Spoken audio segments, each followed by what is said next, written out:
Well, the build-up to the Solheim Cup has begun in earnest. Of course, before that, it's the Irish Ladies Open. You might tell us all about this morning, though. Well, this morning we're marking 50 days to go to the Solheim Cup, and we brought two of the best young players in the world down. One from Europe, Melissa Reid, who's the leading player, and then Stacey Lewis, who's also won a major in the United States just to represent US versus Europe. So 50 days to go. We have the curtain raiser this week with the Ladies Irish Open.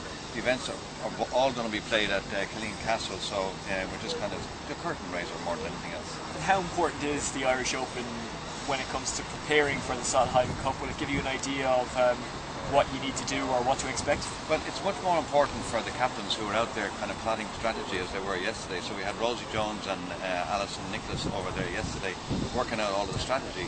And there's a lot to be done in how they set the golf course up, so there's that in it. We have about 35,000 people coming out this week for the Ladies Irish Open just to kind of get the feel of the flow of that land. So it's very helpful for us to get people out there. It's only half an hour from Dublin, people forget that. So the more people that come out, the more people we expect to see at the Solheim. We expect about 80,000 people to come to the Solheim in September. A Jack Nicklaus design course. Yeah. Tell me a little bit more about it. It's probably the most, I've heard said it's Mount Juliet 20 years on and the K Club 10 years on. It's probably the most strategic golf course that I've seen Nicholas build in the last 10 years. So it's a very, very key golf course with the name and corner kind of tucked in there around 15, 16, 17, which is absolutely key for these type of matches like the Solheim, which is like the Ryder Cup, men's Ryder Cup. So there'll be a lot of activity around those holes with water, high risk, high reward, very, very strategic and a great match play course. So the players, no doubt, this weekend will use the competition to get used to the course for the ones who are coming back anyway. That's why we have so many Americans. We have Christina Kim, we've got Stacey Lewis, we've Alexis Thompson, this great young 16-year-old playing, and then Vicky Hurst. So we have four of the American team over here to get a feel for the course, which of course the American captain is happy. But the Europeans last year did very well on Killeen Castle, they liked it. So there's a little kind of inside game going on this week to see who does best. So if the Europeans kind of finish ahead of the Americans, they'll feel a lot more comfortable going in to the Solheim, which they haven't won for 3 goes now.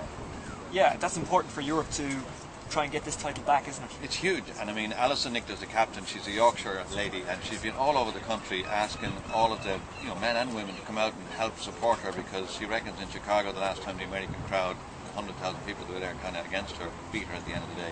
And there's a real feel-good factor around European golf and Irish golf at the moment, given Rory McIlroy's success and Darren Clarke's success. The Irish Open last week, of course, in Killarney, and before that, Graham McDowell won a major, and Padraig Harrington won 3. Well, it's incredible what's happening. What's happening in the women's golf, that's kind of taken 10 years to happen in men's golf, and now in women's golf, that's beginning to happen. You have the Maguire twins, you've got Stephanie Meadow coming up, and you have this kind of conveyor belt of talent coming off, which is the same system that was put in place a little bit later for women's golf. So we have a marvellous future in women's golf, same as men's. Because the participation numbers are huge, aren't they?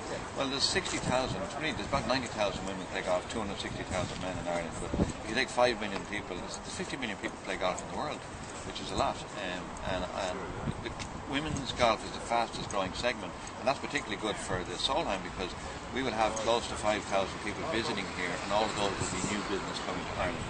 And when people come to Ireland to play golf, they have such a good time to come back 4 or 5, 6 times. So that's the strategy behind the tourism policy for Fall to Ireland. And no doubt you're hoping that this will give ladies golf and men's golf as well, actually, the same kind of lift, the same kind of bounce that the Ryder Cup gave a couple of years ago. Well, if you go back to the beginning in men's golf, you'll be too young to remember it, but it was the Canada Cup came to Portmarnock, and that was the spark. And this will be the legacy of the Solheim Cup. This will be what people will remember was the spark, because we do have the twins coming up and these young 17-year-olds, and these will be there for the next 10 or 15 years. So this will be the catalyst, and it will be the legacy of the Solheim Cup afterwards. No doubt you want the Irish fans to come out in their numbers this weekend and for Solheim Cup weekend. Yes, I think this weekend it's there's a lovely family atmosphere. We've lots of tickets out there. It's basically very easy to get in. Solheim Cup, once they get to see it and they see how good, we had a lot of men come out last year and they said, goodness, we didn't understand how well these women can play. And I remember comparing it to like the likes of Des Smith, Sam Torrance. These girls play as well as they played back in those days when I was out there playing. Great. Thank you very much. Thanks a lot. Okay.